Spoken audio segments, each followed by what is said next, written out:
correspondence. And that means as above, so below, as above, so within, as without. Y'all heard of that before? Do you understand it? Some people only understand it through their Bible construct. Thy will be done, thy kingdom come on earth as it is in heaven. That's that principle. Heaven was supposed to be established on earth.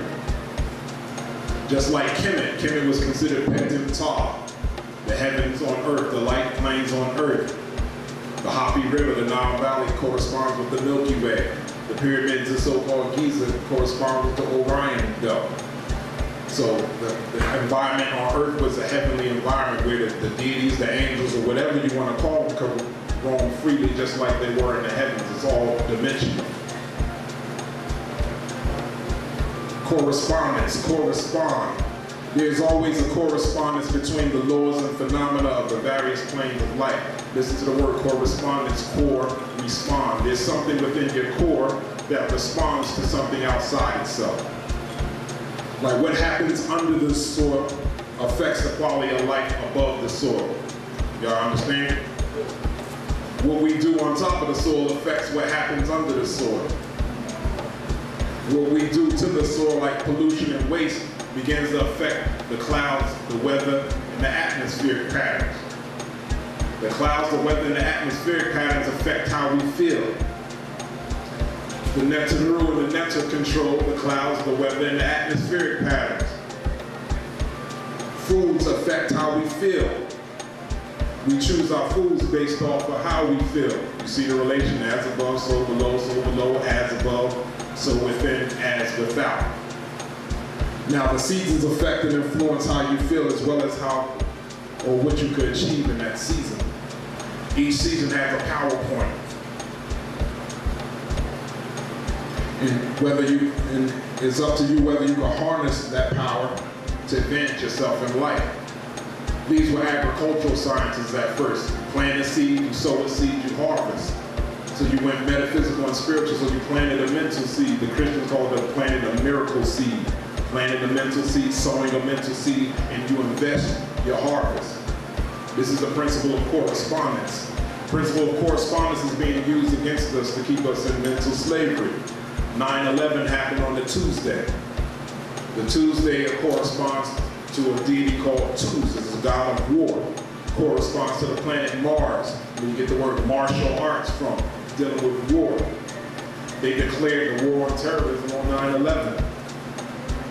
On March 20th, 2003, they did that bombing on Baghdad. March 20th is the day before the spring equinox. So you see, these people know these sciences. And it ended,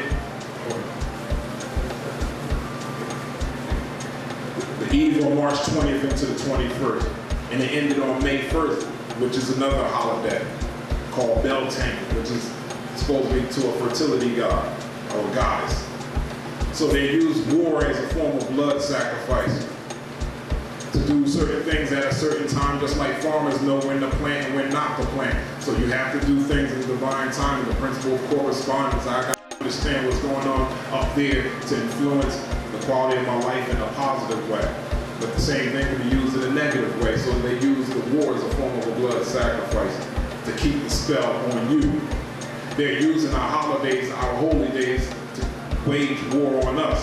So you have to ask yourself, what are you doing on the summer solstice? What are you doing on the spring equinox? What are you doing on the winter solstice and the fall equinox? Oh, spring. Me and my baby, we go to Cancun on that weekend. Summer solstice, oh, it's gonna be hot that week. We going to the beach. Winter solstice, I'm broke. I'm just gonna spend some alone time with the family. That's what we're doing on the power holidays while they're waging war against us. So I bet y'all gonna be at the fall equinox this year. And at these power times, we can't keep emphasizing and dwelling on how the man has got his foot on our neck, because that gives him more energy. What you resist persists. At these power times, we're supposed to be thinking about how we're going to harness this energy to create our realities, because that's what gods and goddesses do. We create realities. If you don't like the word gods and goddesses, then the sons and daughters of gods and goddesses do. We create. That is your biggest asset. You create. If you don't like something, then create a better reality. It's simple, but not easy. Everything takes work. You plant that seed and you water it.